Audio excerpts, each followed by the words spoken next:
Muslim community को लेके जैसे आपने कहा that it is targeted, it's about also about madrasa modernisation. आपने कई इंटरव्यूज़ दिए हैं जहाँ आपने कहा है दैट दिस इज़, जो गरीब बच्चे हैं they have nowhere else to go, मदरसों में ही जाएंगे. लेकिन वहाँ पर रेडिकलाइजेशन भी होता है कुछ मदरसों में. I am not saying all of them. क्या आप मॉडर्नाइजेशन ऑफ मदरसा एजुकेशन के खिलाफ हैं या फॉर है?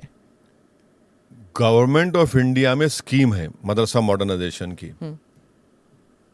यूपी के चुनाव से पहले मुख्तार अब्बास नकवी जो मंत्री थे, मैंने पार्लियामेंट में सवाल किया था कि ये बताइए कि आपके पास से इन मदरसों में जिसमें हिंदी, मैथ्स या साइंसेस पढ़ाए जाते हैं, उन टीचरों को तनख्वाहों का कितना ड्यूज बाकी है. 500 करोड़ उन्होंने कहा. आप देते ही नहीं है. अच्छा, जो मदरसे आगे आकर ले रहे हैं इस मॉडर्नाइजेशन में, पैसे नहीं देते. यूपी सरकार उनको एक्सेप्ट करना भी रोक दी अभी. और मदरसों में कौन पढ़ता है? मदरसों में वही लोग पढ़ते हैं जिनको आलिम बनना है, मौलाना बनना है, मुफ्ती बनना है, जो थियोलॉजिकल स्कॉलर बनना है. अब आप उसमें भी तनख्वाह नहीं दे रहे हैं. अच्छा, वो छोड़िए, नरेंद्र मोदी की सरकार ने तो प्री मैट्रिक स्कॉलरशिप मुसलमानों का बंद कर दिया, पूरे माइनॉरिटीज का ही बंद कर दिया. मौलाना आजाद फेलोशिप थी, उसको आपने बर्खास्त कर दिया. क्योंकि बाकी स्कीम्स हैं तो वो बिल्कुल नहीं है, बिल्कुल नहीं. मैं चेक किया हूं, बिल्कुल नहीं है. बिल्कुल, मैं तो एक लेटर लिख चुका हूं प्रधानमंत्री को और हमारे मोहतरमा स्मृति ईरानी साहिबा को कि भाई अब ऐसा मत करिए.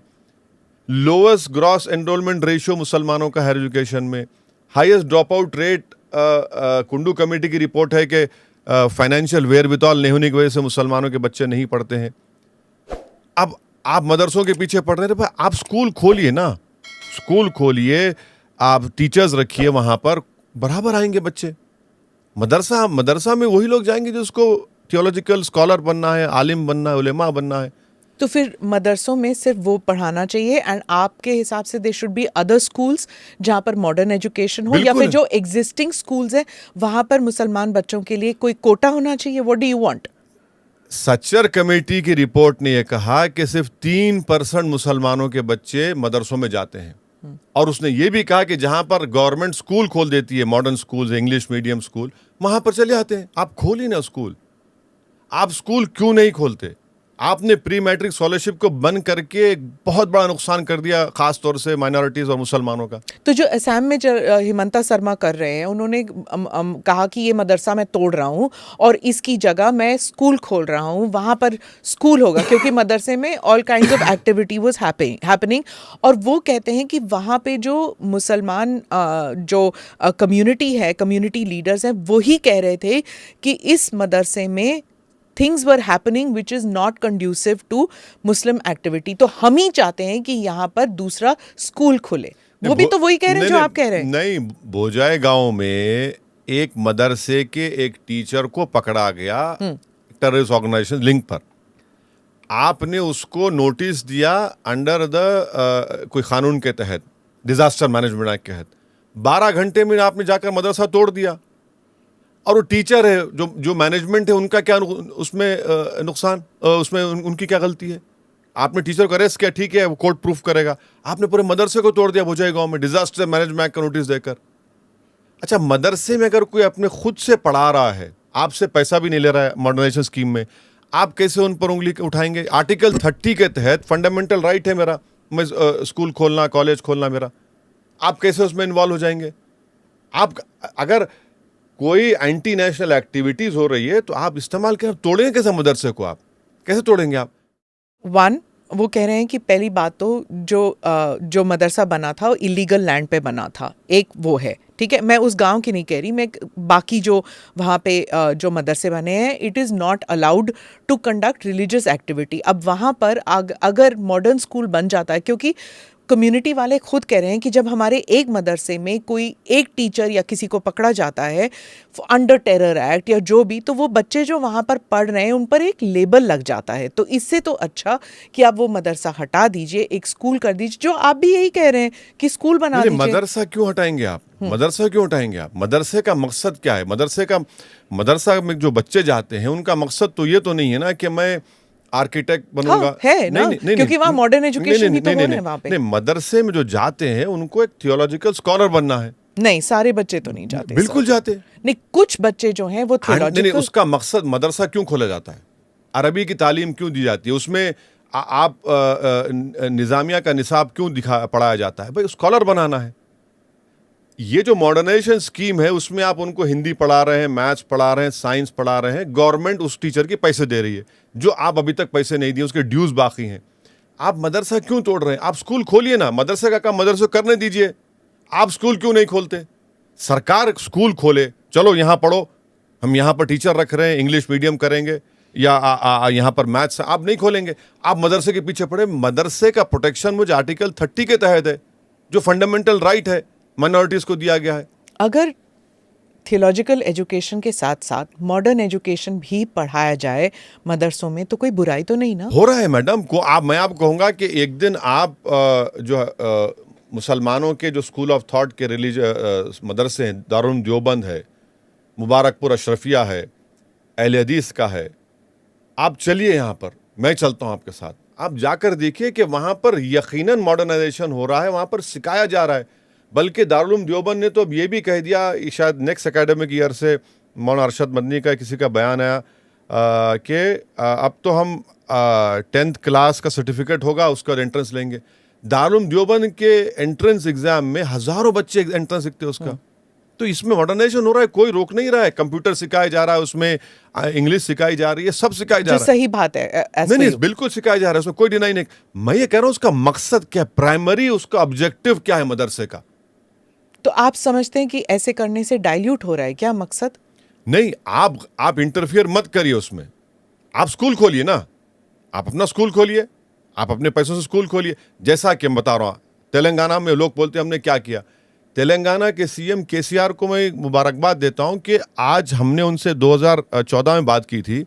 आज तेलंगाना में आप प्रमोद से पूछ सकते, वहां पर रेजिडेंशियल स्कूल्स बनाए गए माइनॉरिटीज के।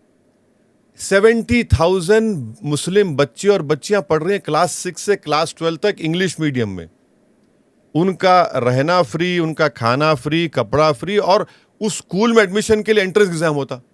ये आप क्यों नहीं करते? दूसरे स्टेट्स में करिए ना। मुसलमानों को आप उठाना चाह रहे हैं, उनकी मदद करना चाह रहे हैं, उनको आप मोहब्बत कर रहे हैं, तो करिए। जैसे अंग्रेजी में कहते हैं वॉक द टॉक, आप करिए ना। आप वो नहीं करना चाह रहे हैं। तो वॉक द टॉक की जब बात होती है तो एक तो है यूनिफॉर्म सिविल कोड भी है।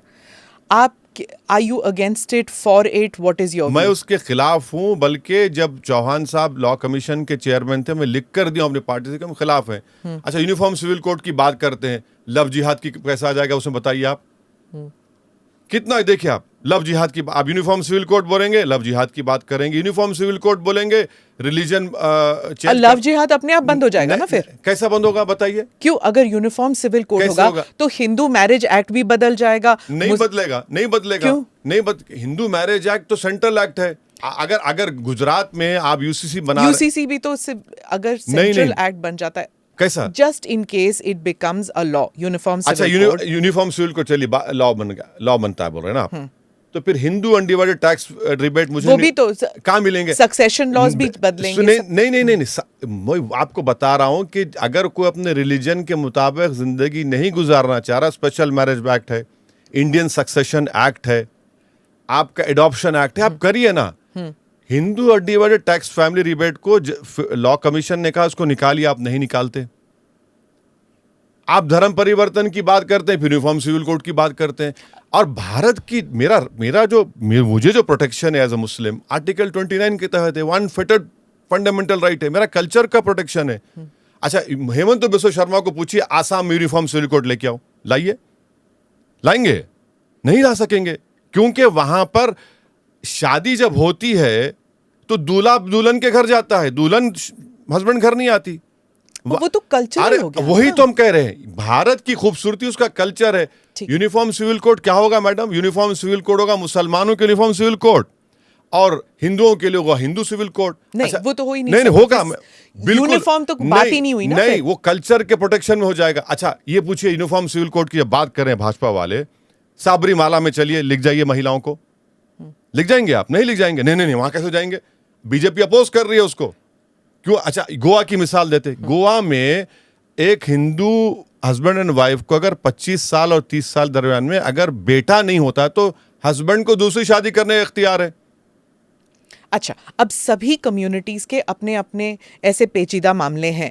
अगर सभी कम्युनिटीज के साथ डिस्कशन शुरू हो जाता है, I am not saying it's an easy path, लेकिन अगर एक प्रोग्रेसिव एक्ट आ जाता है, बिल आ जाता है, तो व्हाट इज द हार्म? कौन सा प्रोग्रेसिव होगा? वो कहाँ प्रोग्रेसिव होगा? बाबा साहब अम्बेडकर ने कहा था कि यूनिफॉर्म सिविल कोड मैंडेटरी नहीं है। अच्छा, डायरेक्टिव प्रिंसिपल्स सर, में वो 1947 की बात है, भारत बदला नहीं है नहीं, क्या? नहीं, नहीं, 47 से भा- कितनी बारी कॉन्स्टिट्यूशन को अमेंड किया गया बिल्कुल है। किया गया है, बिल्कुल जी। बिल्कुल किया गया है। मगर ये जो आप डायरेक्टिव प्रिंसिपल्स की बात कर रहे हैं, अब मिसाल तौर हिमाचल प्रदेश में आप यूनिफॉर्म सिविल कोड की बीजेपी बात कर रही है। क्या मैं जाकर जमीन खरीद सकता हूँ? एप्पल ऑर्चर्ड नहीं खरीद सकता हूँ। सेक्शन 118 है, दीजिए ना मुझे, मैं खरीदना चाह रहा हूँ जमीन, नहीं खरीद सकता हूँ मैं जाकर। हमने संविधान में नागालैंड मिजोरम को कॉन्स्टिट्यूशनल प्रोटेक्शन दिया है। जितना बीजेपी यूनिफॉर्म सिविल कोड की बात कर रही है, मुसलमानों से ज्यादा एक सरफेस के ऊपर गड़बड़ चल रही है पूरे नॉर्थ ईस्ट में। इनको अंदाजा भी नहीं है क्या कर रहे हैं लोग। तो एक डिस्कशन भी नहीं होना चाहिए, बात भी नहीं करनी चाहिए कौन हमें? सा डिस्कशन होगा? कौन सा? अच्छा, आप दयाभागा स्कूल ऑफ थॉट होगा, मिताक्षरा स्कूल ऑफ थॉट होगा? बताइए कौन सा स्कूल ऑफ थॉट होगा? कहां से लाके जाएंगे? अच्छा, डायरेक्टिव प्रिंसिपल में क्या खाली यूनिफॉर्म सिविल कोड है? शराब पर पाबंदी आयद कर दीजिए, 2 दिन करिए, फ्राइडे नाइट सैटरडे नाइट कोई शराब नहीं मिलेगी, पूरा दिल्ली मुंबई पर राइट हो जाएगा। करिए ना, वो संविधान में लिखा है, वो भी तो हिस्सा है हमारा। आप उसके ऊपर बात ही नहीं करते। संविधान में लिखा हुआ है कि equal distribution of wealth, Bharat की 60% दौलत 10 परिवारों के पास है, उस पर नहीं बात करेंगे। ओलिगार्की को क्रिएट कर दिया मोदी ने पूरे भारत में, और आप बात कर रहे हैं यूसीसी के। भाई, यूसीसी भारत की खूबसूरती उसका प्लुरलिज्म है, वही तो उसकी खूबसूरती जो पूरी दुनिया में किसी के पास नहीं है। I understand what you are saying, but if there is something progressive, जैसे ट्रिपल तलाक भी आप कह रहे हैं, it is you were against it.